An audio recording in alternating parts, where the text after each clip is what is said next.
আসন্ন ত্রয়োদশ জাতীয় সংসদ নির্বাচন ও গণভোট উপলক্ষে পোস্টাল ব্যালটের বাক্স সিল করেছেন চট্টগ্রাম জেলা প্রশাসক ও রিটার্নিং কর্মকর্তা। বিকেল চট্টগ্রামে জেলা প্রশাসকের সম্মেলন কক্ষে এক অনুষ্ঠানের আয়োজন করা হয়। এই সময় জেলা প্রশাসক বলেন, সারা দেশে প্রায় 15 লক্ষ ভোটার পোস্টাল ব্যালটের জন্য নিবন্ধন করেছেন। এর মধ্যে কুমিল্লায় নিবন্ধন সবচেয়ে বেশি। এরপর সবচেয়ে বেশি পোস্টাল ব্যালট নিবন্ধন হয়েছে চট্টগ্রাম 15 সাতকানিয়া লোহাগাড়া সংসদীয় আসনে। তিনি আরও বলেন, ভোটের দিন বিকেল 4:30 পর্যন্ত পোস্টাল ব্যালট গ্রহণ করা হবে। এছাড়া প্রতিদিন প্রার্থীদের প্রতিনিধিদের উপস্থিতিতে যে সকল পোস্টাল ব্যালট ডাক যোগে রিটার্নিং কর্মকর্তার কাছে পৌঁছবে, সেসব ব্যালট স্ক্যানিং এর মাধ্যমে ট্রেজারিতে সংরক্ষণ করা হবে।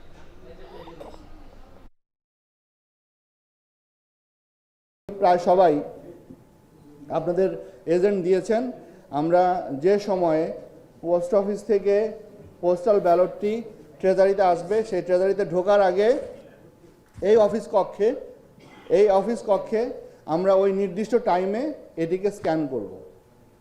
স্ক্যান করে তারপরে আমরা ট্রেজারিতে সংরক্ষণ করব এবং আমরা ট্রেজারিতে পুরো যে রুমটাতে রাখবো সেই রুমটা পুরো সেপারেট একটা রুম, এবং সেই রুমে আমরা সিসি ক্যামেরার আওতায় নিয়ে এসেছি। ভোট গ্রহণের দিন 4:30 পর্যন্ত যে ব্যালটগুলো আমার এখানে আসবে স্ক্যান করব, সেই ব্যালটগুলো অ্যাকসেপ্টেড হবে।